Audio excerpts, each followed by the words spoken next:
Okay, so this is a video that is associated with assignment number 4, which is the Amylase Lab. So this is kind of explaining test tube A and test tube B. So first of all, we have these two test tubes, and inside of the test tube, we are putting in a bag. That little bag is really dialysis tubing. And inside this dialysis tubing, in test tube A, we are putting in a starch solution. And starch is literally just a complex big molecule that's made up of sugars, so it's a type of carbohydrate. So then your pre-lab questions ask you, well, what is this starch solution mimicking? Because this lab is literally a lab where we are modeling the small intestine. So in this model, what is that starch solution mimicking? In test tube A, we also have saliva. So you could see that in the little dialysis tubing, we have starch and saliva. So another question to consider is, what is saliva? Why are we using saliva? Why is that important? Test tube B does not have saliva. It just has starch. So these dialysis tubing that has the starch solution and that has a saliva, and this one that just has starch solution, is then being put into a test tube that is filled with distilled water. So another question is, what is that distilled water mimicking and what is the role? So this is the experimental setup. We are then going to put both of these test tubes in a water bath of 30 degrees Celsius, which is the temperature of inside the body. And we're going to allow for hydrolysis and diffusion to happen. So another pre-lab question is, what is dialysis? What is diffusion? And we'll be discussing all of this in real time during class time, so we can complete this all together. So 20 minutes have now passed, and I have allowed diffusion and hydrolysis and diffusion to happen. So now I am taking both of these test tubes out of the hot water bath that they are in, and now I'm going to take some of the contents from these test tubes and put them in a spotting tile, so in a little plate like this.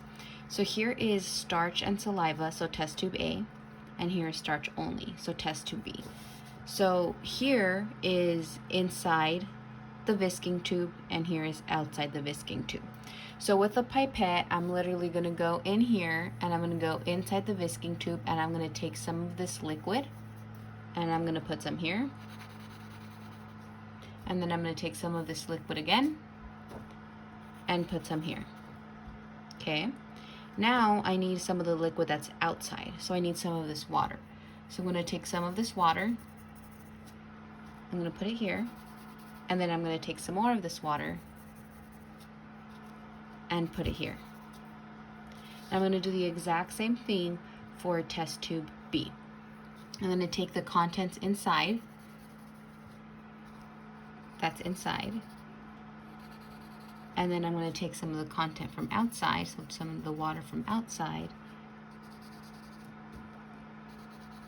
and I'm going to put it there. So what I'm going to do now is I am going to test for starch, the presence of starch, and I'm going to test for the presence of maltose. So the iodine test, I'm going to add iodine to all of these samples, and I'm going to test to see if starch is there.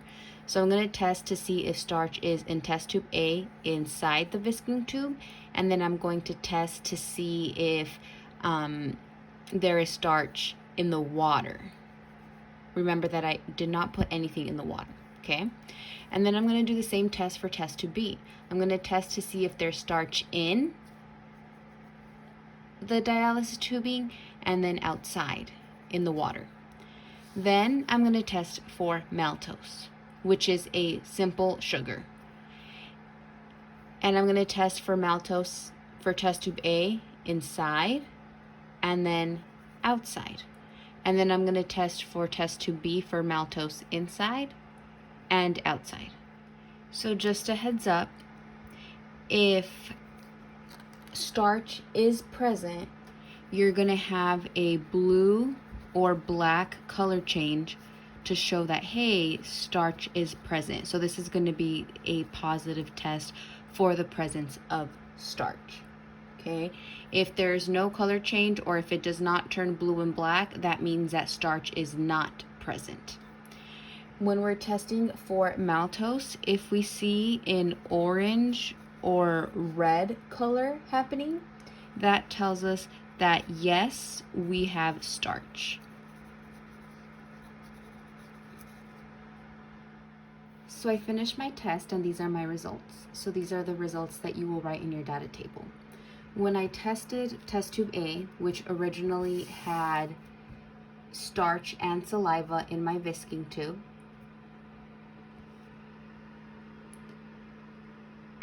when I tested for starch, I had no color change. So this tells me that I do not have starch here, I do not have starch here. That's interesting because I did put starch in my test tube, okay? When I tested my test tube B for starch, I saw starch inside my whisking tube and no starch outside of the whisking tube. So I had a positive there. When I tested for maltose with test tube A, I had maltose inside and outside. When I tested maltose for test tube B, I had no maltose. Interesting. So in class, we're going to discuss what these results mean and how this experiment models the small intestine.